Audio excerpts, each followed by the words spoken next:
Olá, meu irmão, olá, minha irmã, tudo bem? A paz do Senhor Jesus, um bom dia, uma boa tarde ou uma boa noite. Que Deus possa abençoar você, sua casa, toda a sua família. Que as bênçãos de Deus estejam sobre você e sobre os seus.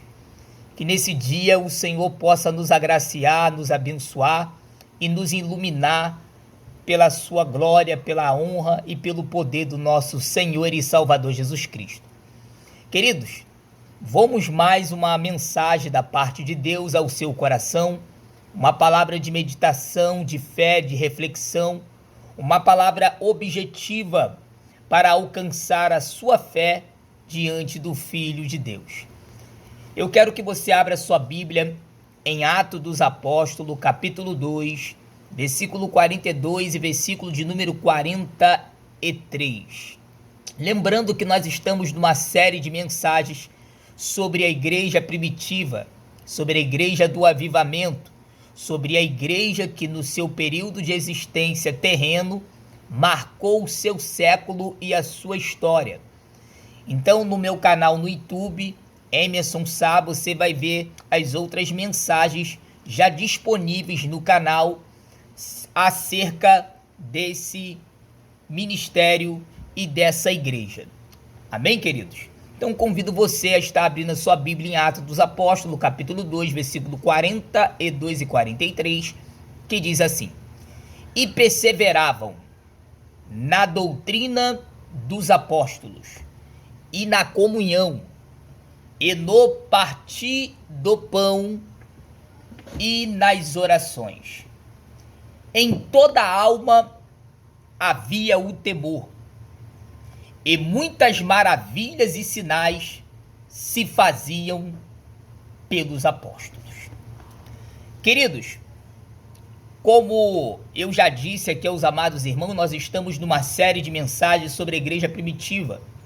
E hoje eu quero abordar o fato, a alusão da Bíblia, a trazer a você um tema muito importante. A última mensagem gravada no canal falei sobre os aspectos da nossa comunhão com Deus. E hoje eu quero falar um pouco sobre os efeitos da nossa comunhão com Deus. Quais são os efeitos que a nossa comunhão com Deus ela nos traz? Entenda uma coisa: sorriso não é o que se manifesta nos lábios. E eu vou repetir isso. Sorriso não é o que se manifesta nos lábios. É o que se manifesta no coração e na alma. Sorriso não é o que se manifesta nos lábios, mas sim o que se manifesta no coração e na alma. Outra coisa que você tem que aprender: felicidade e alegria são coisas diferentes. Parecem até parecidas pela narrativa da sua expressão, só que elas têm um soar diferente. A palavra felicidade, ela é preenchimento. A palavra alegria, ela é espiritual. Essa igreja, ela tem as características e princípios de extrema importância e avalia para a nossa fé, para nosso aprendizado e para os nossos fundamentos diante da nossa fé que professamos. Escuto pessoas o tempo inteiro dizer que após a crise global teríamos um grande avivamento na nossa geração. Mas vejo que, se nem a compreensão de Cristo trouxe um avivamento para a igreja do nosso século, não será a crise global que trará esse avivamento. Atravessamos tempos de crise em todas as esferas da vida humana. Crise financeira, crise emocional, crise aonde o mundo está caminhando para uma desigualdade, uma competição, crise política e assim sucessivamente. Então o nosso país ele atravessa não somente um meio pandêmico, mas uma crise em toda a área da vida. E com tudo isso, a igreja do nosso século ainda não conseguiu alcançar a compreensão do que se refere à palavra de Deus. Bom, o segredo do avivamento da igreja primitiva não estava nas perseguições que ela sofreu. Pelo contrário, as perseguições que ela sofreu foram consequências do avivamento que ela viveu. O segredo daquele avivamento é que eles perseveravam na doutrina, na comunhão, no partir do pão e nas orações. A partir daí se manifestava o temor, e as consequências disso eram sinais, prodígios que se faziam por meio dos apóstolos.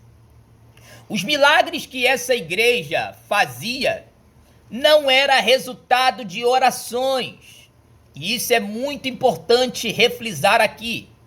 Os milagres que essa igreja ela fazia não eram consequências de uma vida de oração.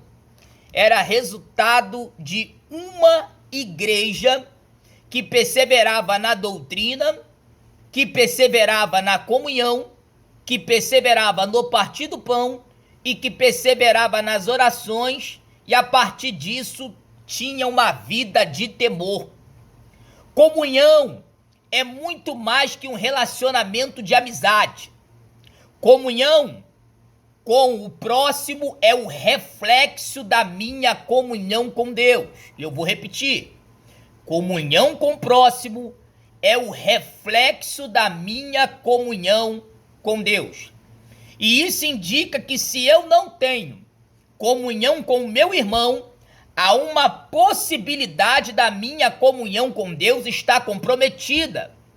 Então não há essa chance de dizermos que temos vida com Deus se nós não conseguimos aprender a viver em relacionamento com nosso irmão, com as indiferenças dos nossos irmãos. E eu quero que você compreenda isso, estou falando pausadamente para que você compreenda e entenda. Se andarmos na luz, como ele na luz está, temos comunhão uns com os outros. Essa narrativa está no Evangelho de João, a partir do capítulo 17.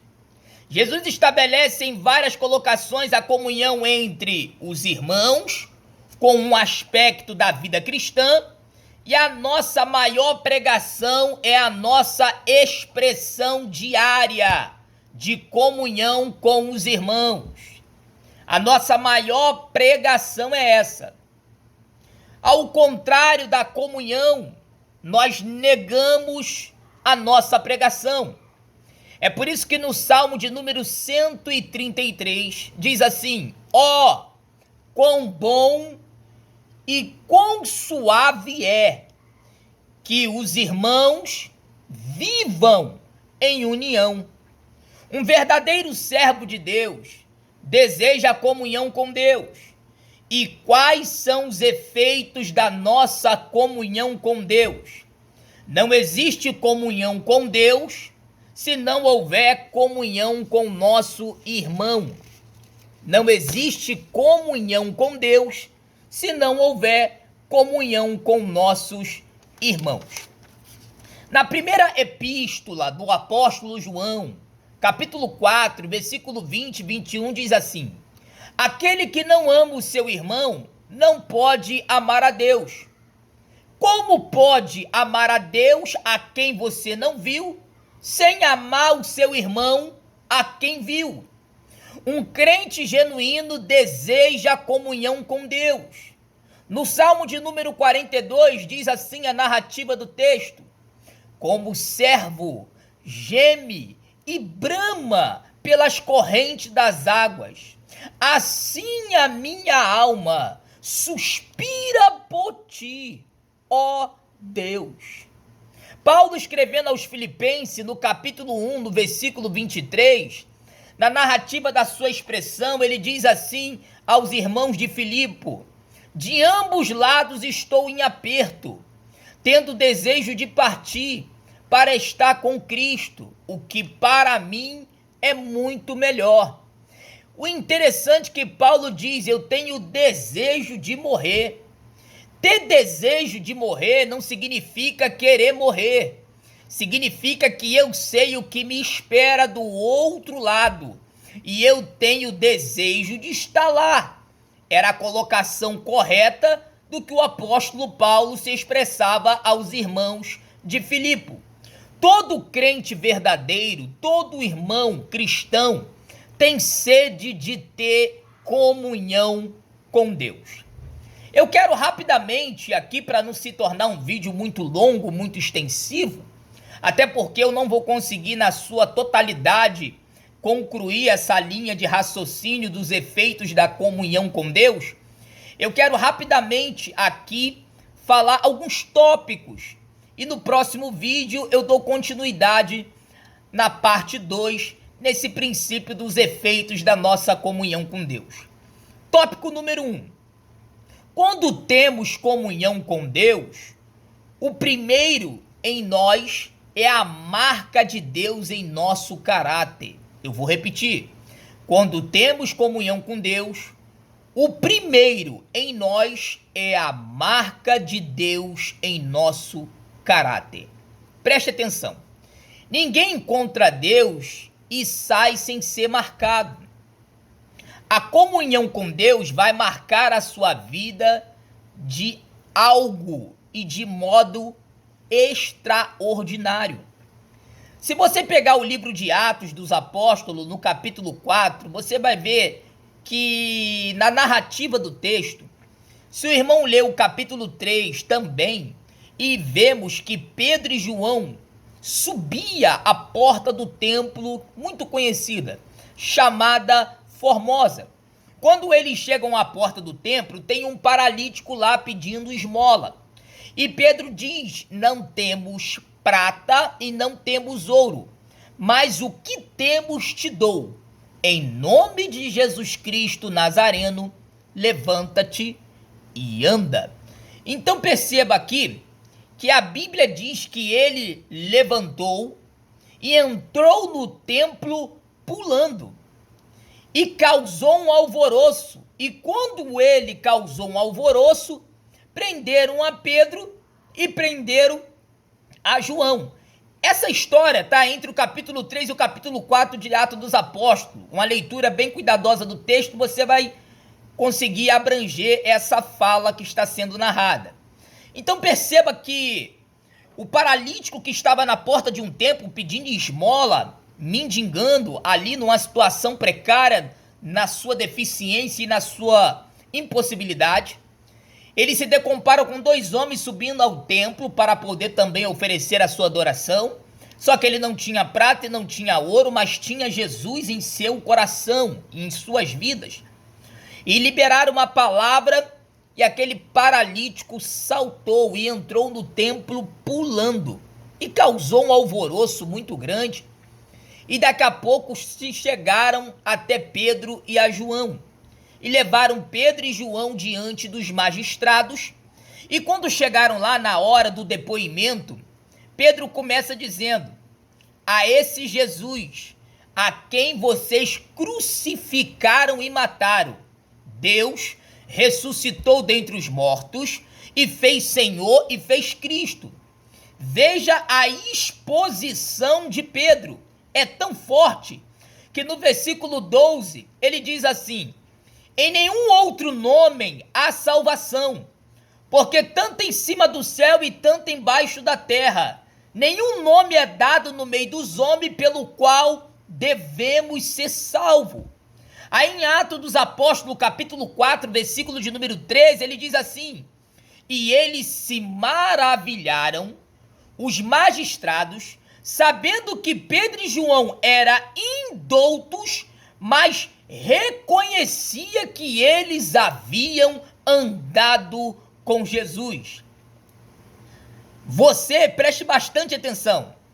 Você pode não estar entendendo o que eu estou dizendo aqui, e eu já me emociono porque eu sinto a presença de Deus.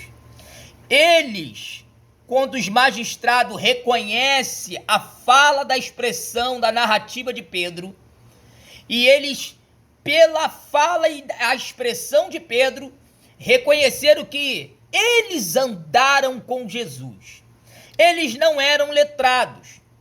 Pedro e João não eram letrados.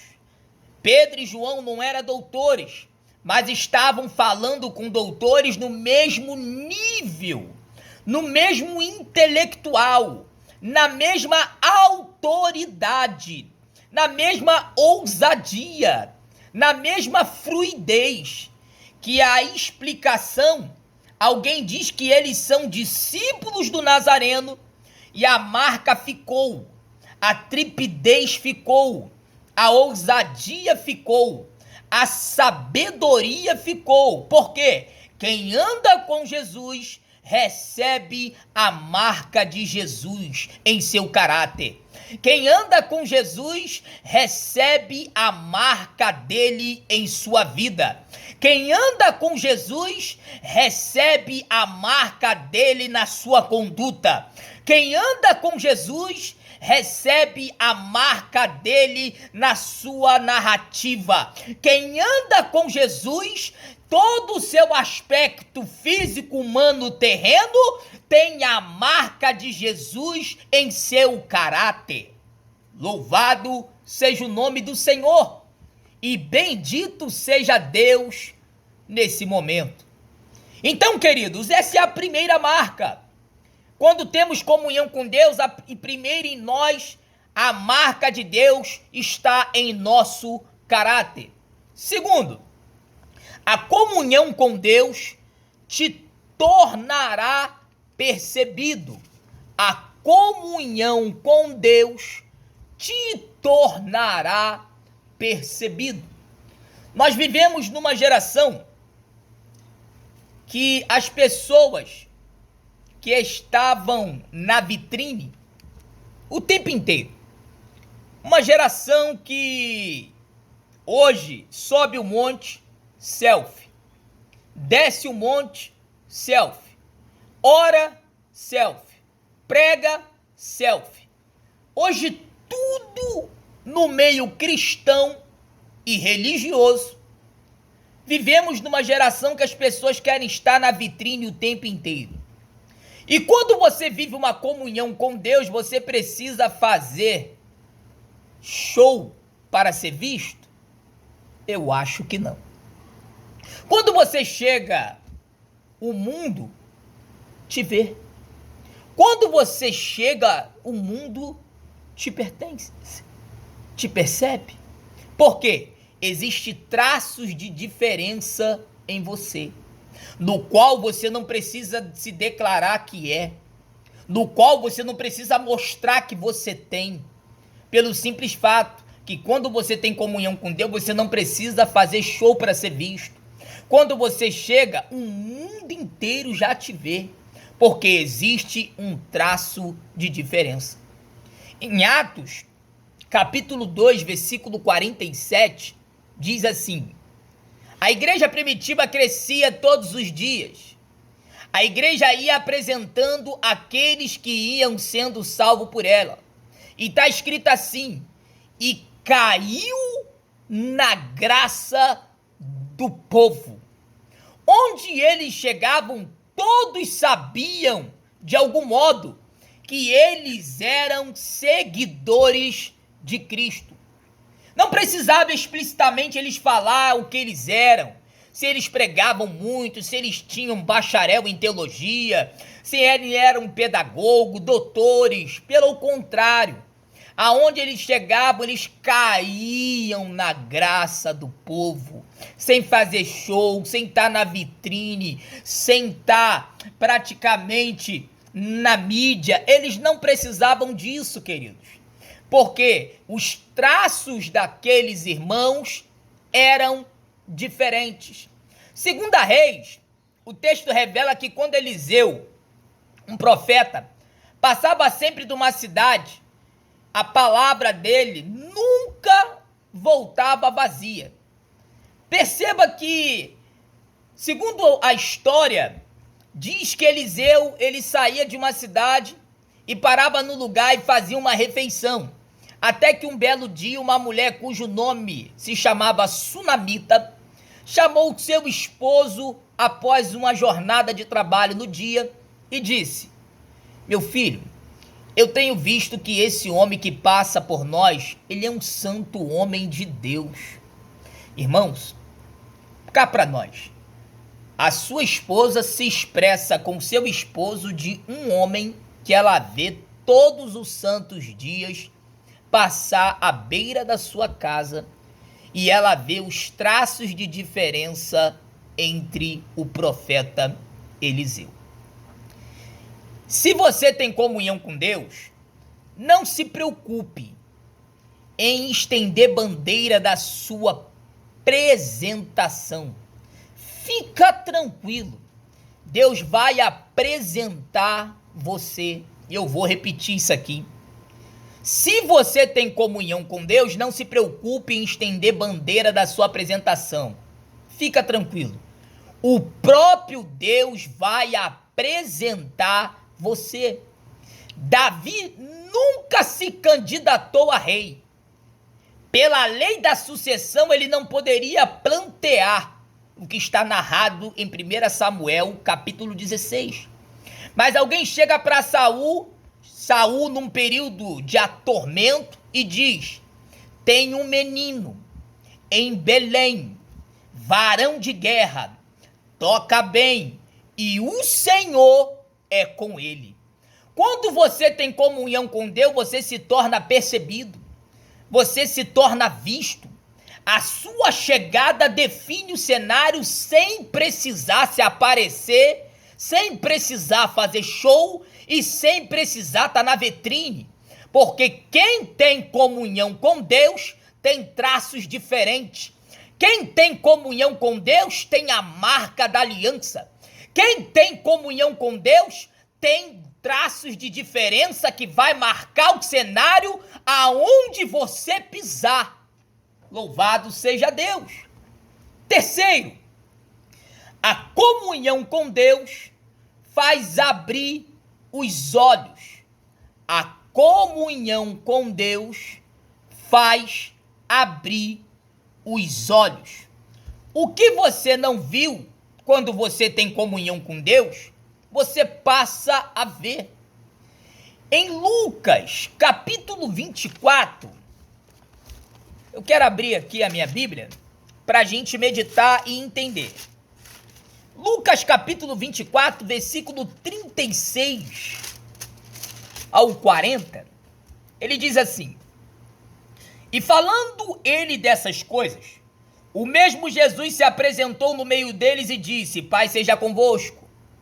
E ele, espantados e atemorizados, pensavam que via algum espírito. E ele lhe disse: por que estás perturbado? E por que zombe tais pensamentos ao vosso coração? Vede as minhas mãos e os meus pés, que sou eu mesmo. Tocai-me e vede, pois um espírito não tem carne e nem ossos, como vedes que eu tenho? E dizendo isso, mostrou-lhe as mãos e mostrou também os pés. Os discípulos estavam trancados no cenáculo do templo, apavorados, com medo dos judeus. Jesus chega e diz: paz seja convosco, recebei o meu espírito. Aquilo era medo e mais virou poder, e a graça foi derramada sobre todos aqueles. Então, queridos, lembrando que eles estavam presos dentro do cenáculo do templo, apavorados com medos dos judeus, e Jesus chega e diz: Pai seja convosco, recebei sobre vós o meu espírito. E os medos que eles estavam ali amedrontados, apavorados por causa dos judeus, Jesus, ao chegar, traz paz e traz a presença do Espírito. E aquilo que era medo virou poder e virou graça. Não estavam todos, faltava alguém. chamado Dídimo. Quem é Dídimo? Tomé significa o gêmeo. O interessante é que Tomé é o gêmeo e a Bíblia não faz menção dele. Por que a Bíblia não faz? Está na bancada das igrejas. Os irmãos gêmeos de Tomé. Os irmãos que não acreditam, que não têm confiança. Os irmãos que professam Deus, que não acreditam no próprio Deus que professa. Aí a Bíblia diz que Tomé diz: só acredito que era ele se eu colocar as minhas mãos aonde ele cravou e perfurou. E a Bíblia diz que Jesus aparece mais uma vez e diz: paz seja convosco. Tomé, vem cá, toca, sente. Aí Tomé diz: ah, Senhor. Aí o Senhor diz: porque está vendo agora você crê? E Jesus diz: bem-aventurado é aqueles que não me viram, mas creram que eu sou o Senhor. Então em 2 Reis, no capítulo 6, Eliseu está em casa e um jovem sai para catar gravetos. E a história vai dizer que quando o jovem volta, ele olha para a montanha e vê os carros e cavaleiros da Síria cercando toda a casa aonde Eliseu estava.